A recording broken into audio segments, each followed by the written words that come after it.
Fichter facing nearly 30 charges involving sex with two 17-year-old students, and police now investigating a third. The Polk County teacher in jail right now accused of sleeping with a 17-year-old student. Orion Race has uncovered new documents showing she apparently has a pattern going back years. Hundreds of pages of documents just released in the Jennifer Fichter case. She's the Lakeland teacher accused of having sex with 3 of her students. The documents revealing how Fichter groomed her underage victims for sex. I'm here at the Central Florida Aerospace Academy. This is where she was an English teacher. This is also where she lured in her victims. She asked Fichter what she wanted with a 17-year-old boy. The former teacher's response, quote, "I connected with him."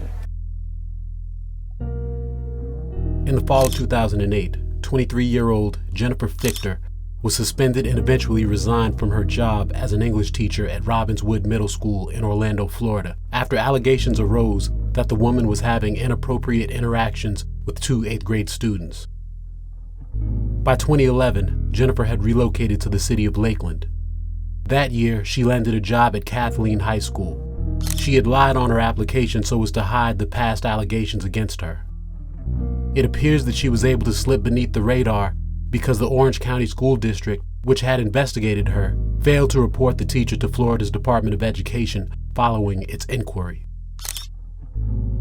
Her career at Kathleen High came to an acrimonious end in the year 2014 after it came to light that at various periods during her nearly 3-year tenure at the school, she had been sexually engaged with several male students. During the Lakeland Police Department's investigation into the matter, it interviewed Miss Fichter's victims. The following narrative is based on transcripts of those interviews and on available reporting as of the date that I'm posting this video regarding what led up to and what followed Jennifer Fichter's arrest for the sexual assault of 3 teenage boys.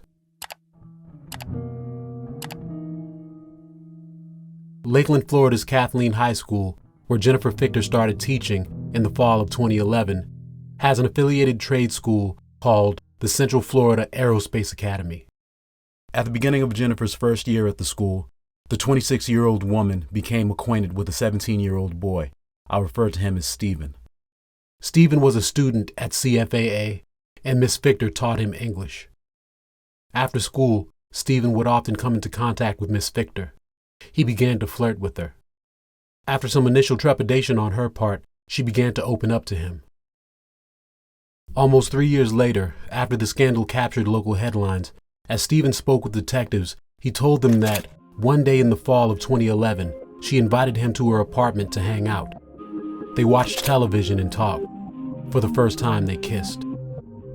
His third visit to her place occurred in October. On that occasion, after hanging out and shooting the shit for a while, they became more intimate. They engaged in vaginal intercourse, Stephen told the cops. He said that when he climaxed, he ejaculated on the teacher's stomach. Stephen estimated that he and Jennifer had sex approximately 40 times.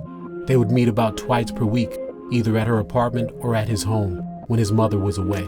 Stephen characterized his situation with Jennifer back then as a monogamous relationship. They loved each other. They were boyfriend and girlfriend, he said. Nevertheless, they kept it quiet, and apparently no one found out. As the school year was ending, they apparently made the mutual decision to call it quits.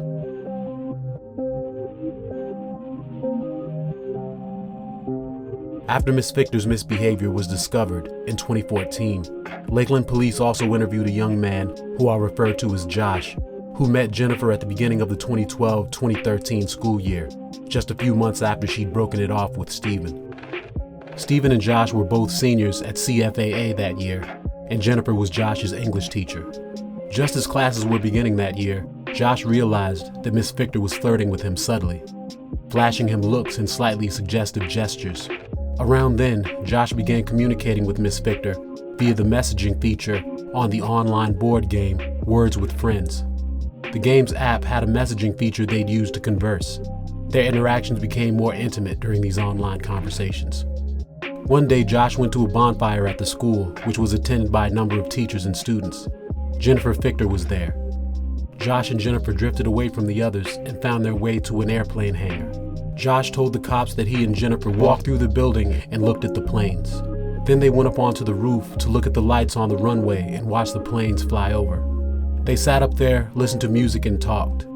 They laid down and conversed some more. They moved closer. They started playing and tickling one another. Soon they began kissing. They disrobed. Jennifer performed oral sex on the young man.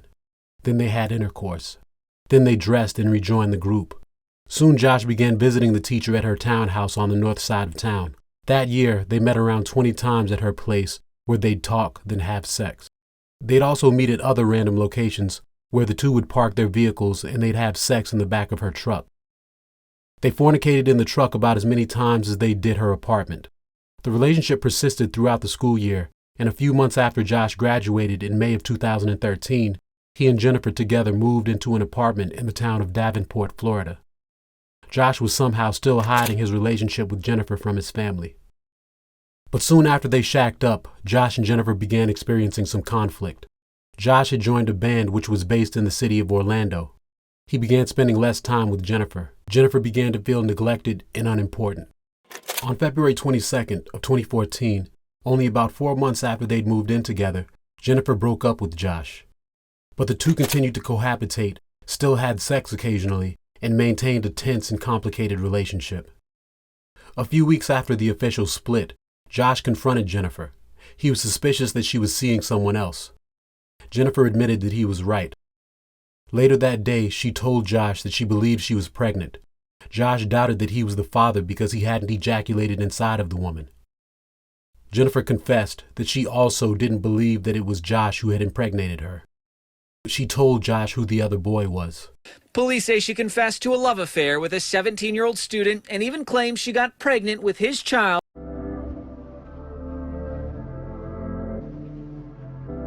A few months prior, in November, Jennifer began spending time with another young student who I'll refer to as Pat. Pat was a senior and was a student in Miss Fichter's English class. Like Stephen and Josh, Pat also told his story to detectives. He told them that in the fall of 2013, he started staying after school to catch up on classwork as he had fallen behind in numerous subjects. This gave Jennifer the opportunity to interact with the teenager alone. She began to flirt with him. The two kept in contact during Christmas break via the text messaging app Kik. She used the alias Elizabeth Buchanan in these digital discussions in order to hide their communications. Then 2014 came. In January, they kissed for the first time. Soon the two began sharing kisses whenever they were alone in her classroom after school. As they kissed, the boy told the detectives, Jennifer would reach inside his pants and feel his penis. One day in January, the two agreed to meet in the parking lot of a hotel in the western part of Lakeland on County Line Road. He drove there in his truck. She drove hers. It was about 6 a.m. He got into her vehicle and they talked for a while. Then they got in back and disrobed. Then Miss Fichter began to fondle the young man. They had oral and vaginal intercourse. When the teenager ejaculated, he told the detectives, she swallowed the discharge. Over the course of the next 2 months or so, the two would continue meeting in secret for sex in the parking lot at the hotel on County Line Road and at a couple of other car lots, one at a business park on the same road and at an apartment complex in the northeast part of Lakeland. They had already met on at least 2 occasions when on around January 27th, Pat's mother noticed some suspicious text messages while looking through the boy's phone. The digital discussions were between Pat and a person named Elizabeth Buchanan. The youngster admitted that he was sexually active, but made up a story to conceal Elizabeth Buchanan's true identity. Speaking with police, he estimated that he laid with Jennifer about 10 times during their nearly 3-month-long relationship. When the two would fornicate, he didn't use protection, he told the cops. He told them that typically he would release his seed into the teacher's mouth and that she would swallow it. But there were a couple of occasions when he ejaculated inside of his teacher.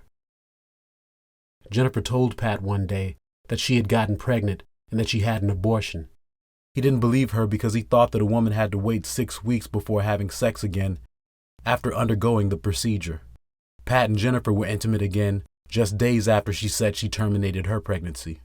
But some women's health providers suggest that a woman can have sex again as soon as she feels able to after having an abortion.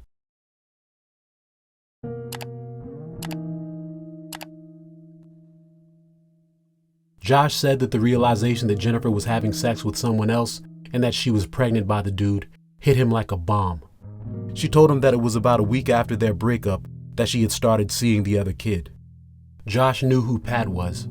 Pat was a year behind Josh at CFAA, and the two had been casual acquaintances. Nevertheless, he drove Jennifer to a clinic in Orlando and went in with her. She paid about $500. The doctor gave her pills that she would take periodically throughout the rest of the day to end the pregnancy. In the final weeks of March, Josh and Jennifer saw one another infrequently and rarely interacted. By the time she got home from work in Lakeland every day, he was at Planet Hollywood in Orlando, where he worked. Jennifer was still seeing Pat and didn't know which of the young men she should choose. Josh had started making plans to move out.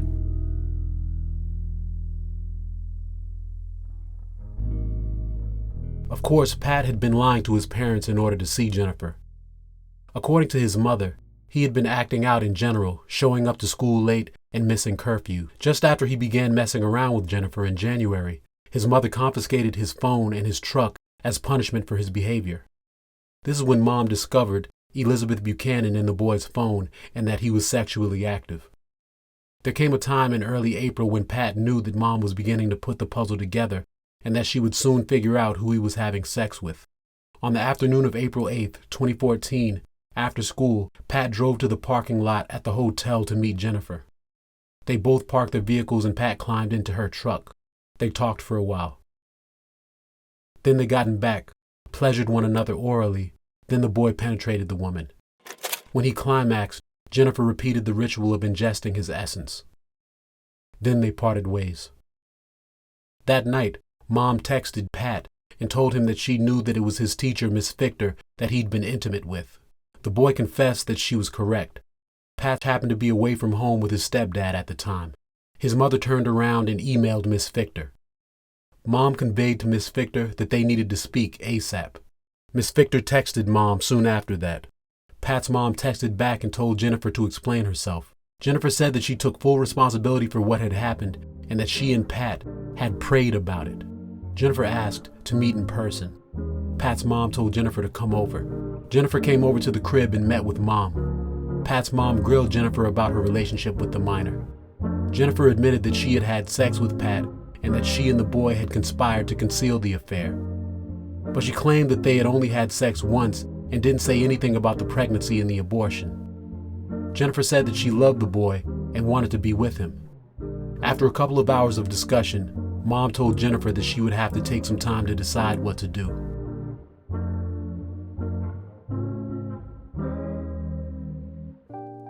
The next day, a migraine headache sent Mom to the emergency room. She came home and slept the entire following day. The day after that, she spoke with an attorney and subsequently she contacted the police. Meanwhile, Jennifer is apparently losing her shit. As she sat and watched her ship sinking rapidly, she found herself alone and in need of someone to talk to. She drove over to her old friend Steven's house and dropped in on him. She knocked and he let her in. According to Steven, Jennifer was quite upset. She told him the whole sordid story of herself and Josh, and that Josh had confessed the affair to his parents and bad consequences were coming for her. She cried and Steven held her. On April 14th, about 6 days after Josh came clean to his parents, the police interviewed Pat, his stepfather, and his mother, and other witnesses. Then the police recorded a phone call from Mom to Jennifer Fichter. During the call, Jennifer divulged more details. She and Pat had been intimate numerous times. She admitted to the pregnancy and the abortion. She told of the locations in which they'd copulated. About 90 minutes later, police showed up at Jennifer's residence in Davenport. Subsequently, Jennifer invoked her right not to speak to the officers, and she was taken into custody.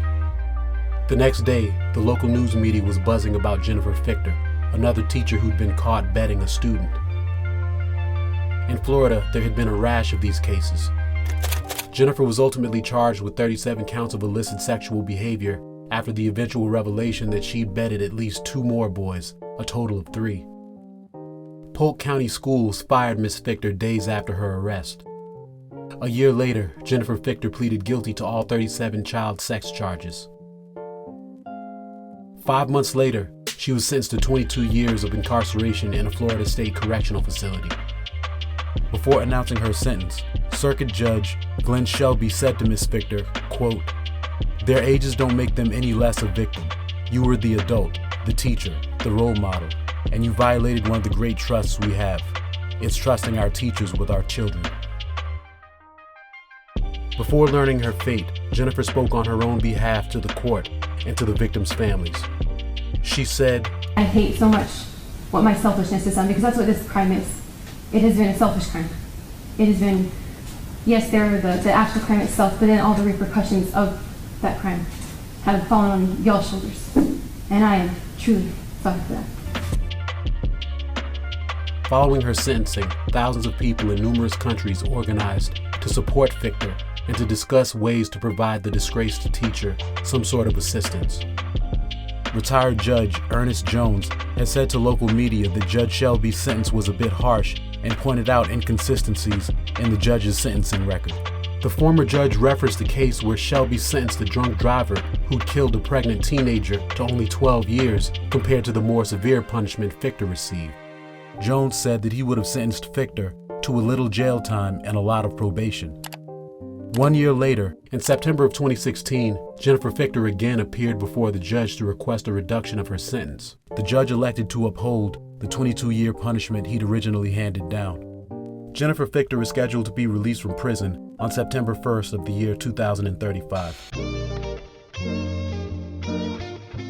Peace, you guys. Thanks once again for tuning in. Thanks for liking, commenting, subscribing. Thanks for helping this channel to grow. We're still trying to make it to 5,000 subscribers by the end of the year, so if you haven't already, please go ahead and subscribe and help us to reach that goal. I've got a bunch of interesting stories that I want to tell you guys, so stay tuned for those. Once again, thanks for tuning in. Peace.